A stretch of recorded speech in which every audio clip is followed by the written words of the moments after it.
Welcome back again to Spotlight, where we feature the University of Central Arkansas's College of Fine Arts and Communication. I'm Donna Lampkin-Stevens. Today we're at the Baum Gallery for the latest edition of the BA BFA Senior Art Exhibit, and I'm joined by my friend Brian Young, who's the director of the Baum Gallery.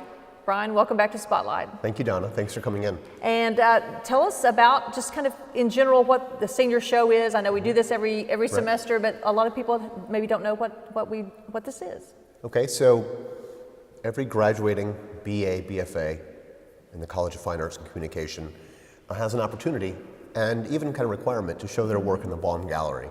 So it does a couple of things. One is it kind of puts their work out there, so it makes them accountable, right? So they're not creating work in a vacuum, but they're creating work that's going to be seen by their peers and by their fellow students and their faculty. And then it also gives them a chance, if they haven't had it yet, to display their work in a museum setting, and they have to have their work appropriate for that. That means framing or presentation or just kind of a certain level of professionalism that's expected. So this exhibition then is kind of a culmination of those factors. And art students with a BA or BFA do not graduate without having done this, right? That's my understanding, okay. yes. Okay, so it's a big deal. It's a requirement, it is, Yeah. yes.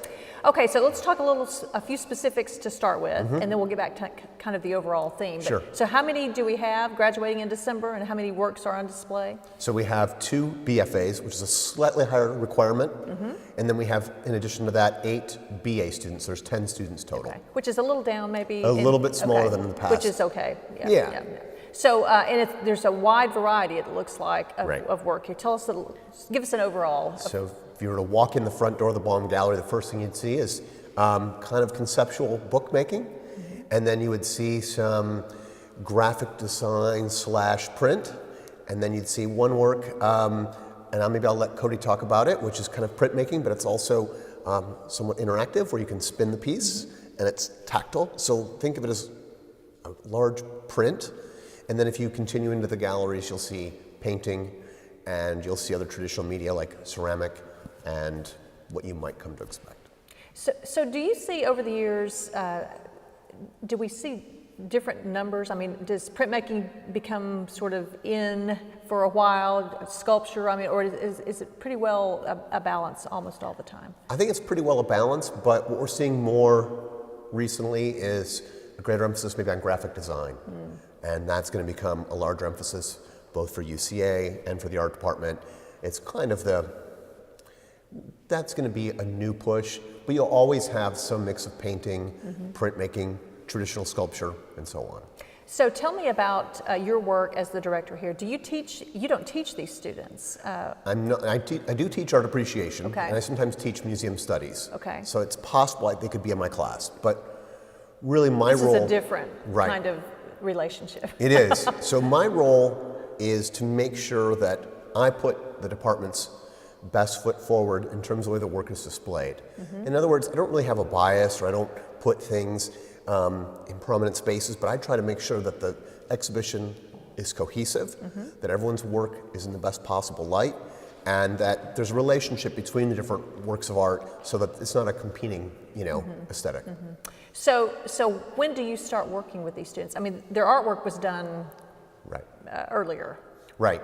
Okay. So I try to meet with them, or have them, if they want, come talk to me, and we try to talk about placement, we try to talk about display, and so that's several weeks out. So at least maybe 6 to 8 weeks ago, I started this conversation. I personally don't advocate for what work of theirs goes in or doesn't go into the exhibition, but it is my role to make sure that if they've selected a work together with their faculty, that I do my best to make sure that I show it in a way that highlights that work. And what are some of the rules that you go by to make that happen for everybody? Maybe more than rules, how about considerations? Considerations, okay. That's a better word. We're in the largest gallery right now, and so typically the works of the larger scale will come in here. I see. Okay, I see. And the works that maybe need a little more space. So, for example, Bella, she has, I think it's 9 paintings. So I want to make sure that there's enough room for that. And we also want to make sure that everyone's work is kind of hung at the same level. We don't just let the students come in and hang it wherever they want or whatever height they want. We try to keep it with certain museum standards, and that means a 60-inch center, which maybe doesn't mean anything to people, but what it means is that the very center of that work of art, in terms of its height, is at 60 inches. So when you walk in, the museum should look like a cohesive place. It should look like a place that has some thought behind the way that things were installed. And so we try to help the students to think about that and to aid them to install their work. So do they come in here, I'm curious, and I haven't talked to the students yet, but do they come in here with an idea that they know where they want it to be? Or and so you have to sort of be the neutral observer. Right, so I try to manage expectations. Yes. They may have a preconceived notion of where they want their work to be, and I don't look at my role as authoritarian. I look at my role as one in which I want everyone's work to come together in kind of a harmonious way.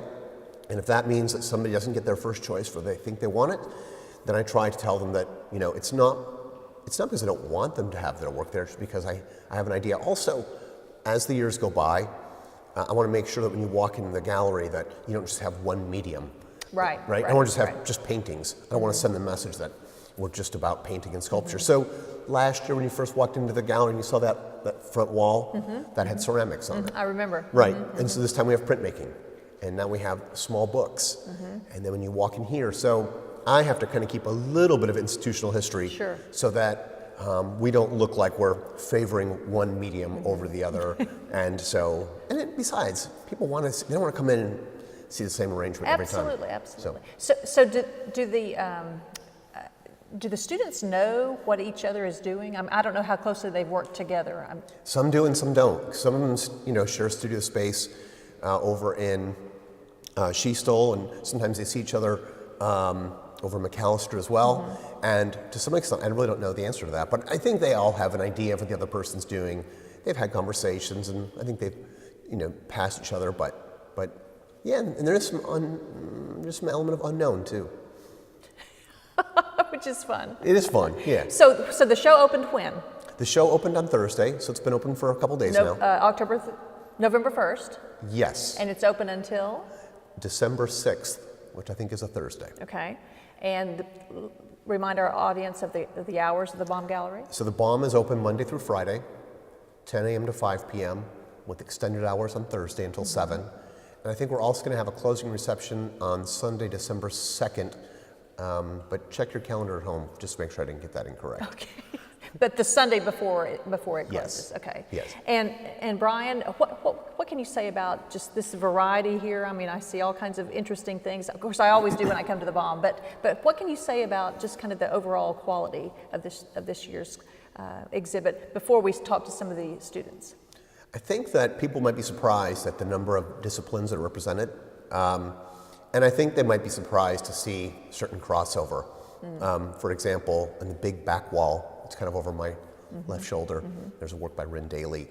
And it's kind of this multimedia, right, where she was drawing with a stylus on a computer, and then that program evened out all the lines. So the works look like they're graphically designed, when in fact they were done freehand. Wow. And then there's this layering that goes on, so she has these two different layers that look like transparencies. And so I think this degree of sophistication for some of the works might surprise people. I think the variety of expression, from abstract to political to mundane, that kind of surprised me a little bit too. And that's good. It's good for art too. Oh yeah.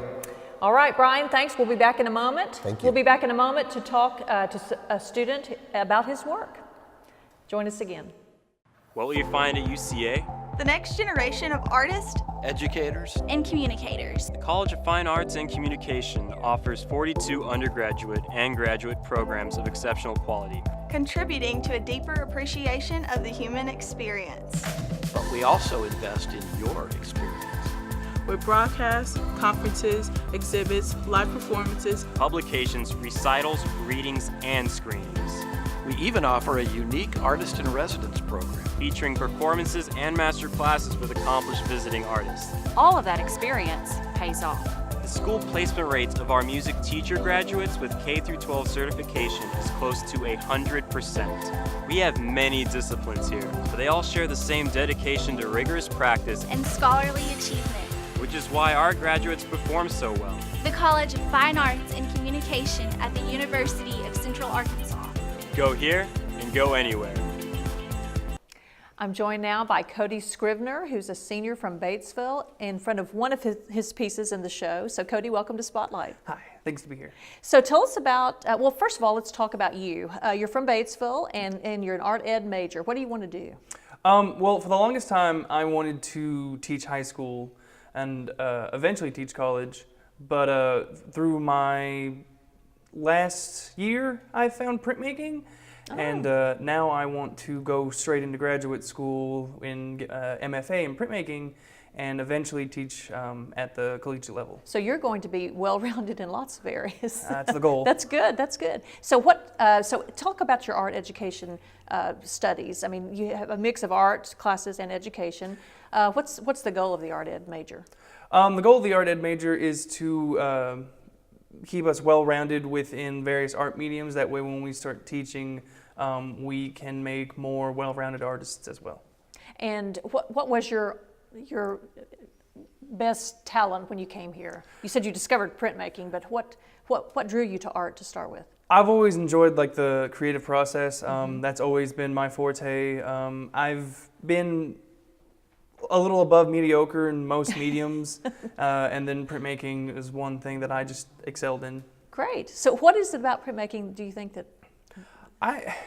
I've thought about that a lot, and I deeply enjoy the like the line work that you can get with woodcuts, like within this.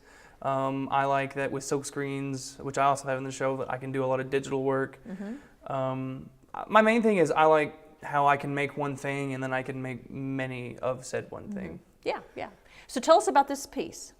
Well, this one was my throwback to, well, printmaking was invented in like the Middle Ages when it was very, I'm trying to think of a good way to say this, hellfire and brimstone religious and stuff like that. And a lot of artworks in printmaking like depicted like revelations and stuff like that. And I wanted this piece to be like a nice throwback to that era of printmaking. And I did a lot of like religious scenery and kind of like the Four Horsemen from Revelations and Ouroboros and whatnot. And then I wanted to play with the idea of how I present my prints. So I built this wooden base to attach the paper prints to, and made it where it spins, where the horses are like riding around the center mural piece. I love this. What was your I mean, how did you come up with that idea? I actually saw another work of art. They made like, it was like a mandala zentangle, and they made it where all the individual pieces spins, and I thought, that's interesting. How can I use that? And this is the first of probably several that I'm going to make like this. So physically, how did you make the wheel? Physically, I used the same kind of wood that I used for my blocks because I wanted to keep it all printmaking related. And then I cut it in the shapes that I wanted, and then I have a boat seat swivel that is in the very back connected to the crossbar that's on the wall, and it is what lets the middle spin, and then the front is bolted directly to the back. That way this doesn't move. And I just think this is one of the most unique things I've seen over here at one of the senior shows. Congratulations. Thank you. So can you make more of these? You said you like to make more of... Well, I can make more of the prints for sure, easily. I just need paper and ink. The wheel is a little harder to make again, but it is doable. Okay, okay. So Cody, what else do you have in the show? I have a 7-foot by 3.5-foot woodcut that I printed on bed sheets, and then I have 5 silk screens. Okay, talk about those projects as well. The woodcut in the other room actually took the longest, 7 feet, and it's the first time I've ever made anything that large. I wanted to break away from doing small work, and it took about a month to draw, along with all my other studies and stuff, and then about another month to carve, and it took me 2 hours to hand print it because it was too large to run through our press, so I had to use a spoon to press it on. Now that would be an interesting show, just to see the process that goes before we get to this point. So talk a little bit about, when did you do this? Did you, how long have you been working on these pieces? Conceptually, since last April. Okay. And they went through a lot of iterations and before we got here with these. And I started building this in my spare time on the summer, and I started drawing on the 7-foot-1. I would say probably like a month before school started, and started carving when school started. Okay. And when you came here, I mean, you never done a senior show before. Have you exhibited anywhere before? No, this is probably my first time exhibiting anything ever. So how does that feel? It's different. It's definitely interesting. It honestly makes like all the work that I put in worth it. I bet. I'd never expected to get interviewed or anything like this, or win honors for the show or anything, and it was an interesting journey, and it was worth it. Good. When you came here, since you didn't have experience exhibiting, what did you know about display and working with Brian and those kinds of things as far as hanging and? I really didn't. I didn't know anything. We do a thing called SMAI when we're halfway through the art program it's like a progress check before you start taking advanced classes, and they told me the rule of thumbs is keep the center level at 60 inches, and then unless you have like a reason to not, and keep everything level and neat, and that was really the only experience I ever had. And then it took quite a time. Did you anticipate that this would be on this wall? No, I did not. I expected all my big pieces to be in the larger room, and I didn't necessarily care where. All I know for sure, I wanted my silk screens on like the very back wall where they ended up, and this being here was actually pleasant and nice. Oh yeah, as soon as you walk in the Baum Gallery, here first you are. thing. Wonderful. So Cody, next semester you're going to do your internship. Tell me about that. I'm going to be interning at Cabot High School, or so I've been told. It's not entirely confirmed yet. Sort of the old student teaching. Yes. Okay. Yes. Okay. I will be. This is my last semester of classes, and next semester I will be in the high school every day, Monday through Friday. And then you'll graduate in May. Yes. Okay. So, what are you excited, worried about interning? I am a little. High school's more my speed. I'm currently at the elementary level, and I meet once a week with my intern. Okay. And it's rather interesting, but elementary is really not my speed. Okay. Okay. Well, good. Well, Cody, I think you're going to be a success no matter what you do, and I appreciate you sharing your art and yourself with us on Spotlight. Thank you. Glad to be here. We'll be back again in a moment. Here I am back at UCA. This is where I got my start. Acting in plays, studying literature, writing scripts. Campus has grown so much in the last few years, and the technology is incredible. UCA is where I learned the craft of storytelling and got ready for a career in New York and LA. That's how I got here. Go here and go anywhere. Go UCA. I'm joined now by Jessie Hornbrook, who is the Associate Professor of Printmaking in her 4th year here. So Jessie, welcome to Spotlight. I think it's your first appearance. It is, yeah. Thank you for having me. So you are the major professor for Cody Scrivener, whom we just talked to. So talk a little bit about him and his work and how proud you are of him. I'm very proud of Cody. He started out as kind of a painting, drawing, I'm not sure what I want to do, art student, but he knew he wanted to teach art, and that's kind of all I felt when I was his age. I didn't know what I wanted to do or what I was good at, except for I knew I wanted to teach and be in art. And so he came in and just kind of immediately fell into this love for relief and that aggressive mark making that you can see in some areas, where in other areas he has some nice tight control. So I can tell how much he's challenged himself in just the last 6-8 months, let alone 2 years. He said he had discovered printmaking, and that was sort of his love. How do they do that? Do we have them? They do a little bit of everything, right? Correct. In the curriculum? Yeah. In Print 1, they do relief, and they do intaglio, which is on metal plates, and this is on a board of MDF or birch, typically. In Print 2, we do lithography, which is on a stone, or silkscreen, which we all know is how we get images on T-shirts. So tell us about this piece. What was he thinking when he Oh, I think that he was thinking about the tradition of Japanese printmaking and how there's a lot of sense of movement and different senses of perspective. And a lot of those ink drawings that they did back in the 800s and earlier, they were on silk, but they were also done not to show a specific place, but the idea of a place and the idea of a journey. So you see him at the bottom looking towards this unknowable future and this kind of turbulent sky and sense of atmosphere. Love it. And it's literally on a sheet. Correct. Talk about those kinds of things. Well, we were trying to figure out solutions on how to print one this big because our press is not this large. It only prints about 4 feet maximum. 7 feet? This is a little over 7 feet. When I was in grad school at LSU, we had massive presses and the ability to print 12-foot images. And Cody wanted to do that, but our resources were limited. So we hand printed this using a sheet because that's what we did at LSU when we wanted to print these 12-foot objects. We'd get bed sheets from a hotel and make it work. Poor students. Yeah, it's all problem solving. I like that. So you have a vision, and then you try to figure out the best ways to bring that to fruition. Right. And I think printmaking is all about that. Like we take inherent characteristics from the medium, like this is a wood block, let's treat it like a wood block. But we say, what can we take from painting and drawing and sculpture in order to use all the tools in our toolbox to get the job done? So for us, it was kind of like, well, you're going to carve with woodworking tools, and you're going to print with printmaking ink, and you're going to use bed sheets, and just what's the best way to get this job done? So tell us about where do we do this? In Sheastal? Is it? Sheastal 103. Okay. No, Sheastal 115. And so there's a big printer.